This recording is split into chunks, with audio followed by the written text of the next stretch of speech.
तो बिना सोचे समझे, बिना अकल के अगर हम उनकी नकल करें तो बीमारी ही बीमारी।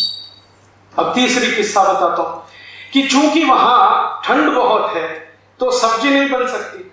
सब्जी पकेगी कैसे? बॉइलिंग पॉइंट चाहिए ना, उबाल का तो बिंदु चाहिए। दाल को पकाना हो तो दाल नहीं पकेगी, सब्जी बनानी हो तो सब्जी नहीं पकेगी। तो वहां क्या होता है, सभी सब्जियां डिब्बे में बंद होके आती है और डिब्बे बंद सब्जियों को प्लेट में निकाल के वो खाते हैं। अब डिब्बा बंद सब्जी की विशेषता यह है कि उसमें नमक मिला के नहीं डाल सकते डिब्बे में, नहीं तो खराब हो जाती है, तो नमक ऊपर से मिलाना पड़ता है। तो यूरोप के सभी देशों में पिसा हुआ नमक खाने की ही परंपरा है, क्योंकि नमक को सब्जी प्लेट में रखने के बाद ही मिलाना पड़ता है। भारत में अब यही नकल हमने करना शुरू कर दिया। पिसा हुआ नमक हम सबके घर में आ गया, जो आज से 50 साल पहले किसी घर में नहीं होता था। हमारे यहाँ क्या है, कोई भी सब्जी हो, कोई भी दाल हो, उसका बॉइलिंग पॉइंट सामान्य रूप से उपलब्ध है, क्योंकि सूर्य उपलब्ध है। तो हम जब नमक डालेंगे तो सब्जी बनाते हुए डालेंगे या दाल बनाते हुए डालेंगे, और दाल और सब्जी में नमक वही अच्छा होता है जो डेले वाला होता है, क्रिस्टल वाला होता है। वो डाल के अगर आप सब्जी बनाएंगे तो तासीर है दूसरी, और ये जो पिसा हुआ नमक डालेंगे तो बिल्कुल तासीर बदल जाएगी। और ये छोटी छोटी बातें जैसे ही बदलना शुरू करती हैं तो फिर बीमारियां आपके शरीर में घर करना शुरू करती हैं। मैं आपको एक छोटी सी बात बताता हूं, जो पिसा हुआ नमक खाना आप शुरू कर दीजिए, अपने ही घर में एक एक्सपेरिमेंट कर लीजिए। 2 बच्चे अगर आपके पास हैं, एक को रोज पिसा हुआ नमक खिलाइए और एक बच्चे को वो डेले वाला नमक सब्जी में डालते हुए उबालते हुए खिलाइए। जो बच्चा डेले वाला नमक खाएगा वो ज्यादा स्वस्थ रहेगा, जिसको पिसा हुआ नमक दे रहे हैं वो हर समय बीमार रहेगा।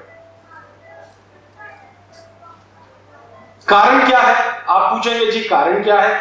सब्जी को उबालते समय, दाल को उबालते समय जो नमक आपने डाला है, तो नमक भी उबल रहा है सब्जी के साथ, दाल के साथ। तो उसकी जो इंप्योरिटीज हैं, जो उसमें से शुद्धता नहीं है, अशुद्धता है, वो गर्म पानी के साथ कम होती जा रही है। और यहां पिसा हुआ नमक डाल दिया है तो सारी अशुद्धता के साथ गया है और आपको कुछ ना कुछ तकलीफ देने ही वाला है। और ये तकलीफ जानते हैं क्या आती है? आजकल ज्यादातर माताओं बहनों से मैं एक ही शिकायत सुनता हूं, ओ राजीव भाई हमको थायराइड की समस्या हो गई। ये थायराइड उन सभी को होने वाला है जो पिसा हुआ नमक खाएंगे। और थायराइड के दोनों ही हिस्से हैं, हाइपरथायराइडिज्म, हाइपोथायराइडिज्म। दोनों में हम फंसे हैं और हमारी करोड़ों माताओं बहनें फंसी हैं। उसका एक छोटा सा कारण है पिसा हुआ नमक। जितने दिन आप ये खाते रहेंगे, थायराइड से कभी भी बाहर निकल ही नहीं सकते, कितनी भी गोलियां खाएं, कितनी भी इंजेक्शन लगाएं। लेकिन जैसे ही नमक बदल देंगे, बिना दवा के थायराइड ठीक हो जाएगा। मेरे पास बहुत सारे पेशेंट आए थायराइड के, ज्यादातर माताएं आती हैं, क्योंकि उनको थायराइड की समस्या पुरुषों की तुलना में ज्यादा होती है सेंसिटिविटी के कारण।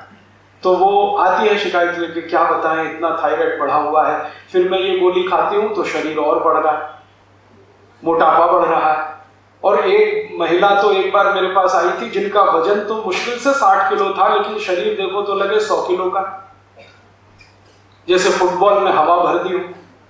तब मैंने उनको समझाया कि आपकी समस्या क्या है। उनके समझ में आ गया। मैंने कहा बस कल से आप ऐसा करो, नमक बदल दो, पिसा हुआ नमक खत्म कर दो, डेले वाला लाओ।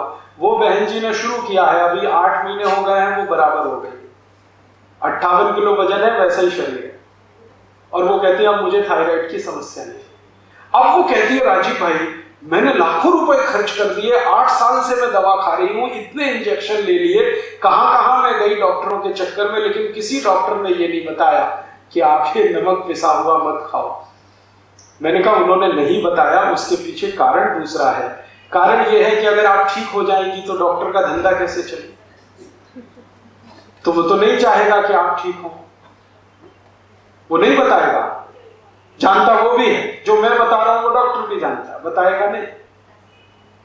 तो ऐसे छोटे छोटे से हमारे अपने जीवन में बिना सोचे समझे किए गए नकल के काम हमको इतनी बड़ी समस्याओं में फंसा देते हैं।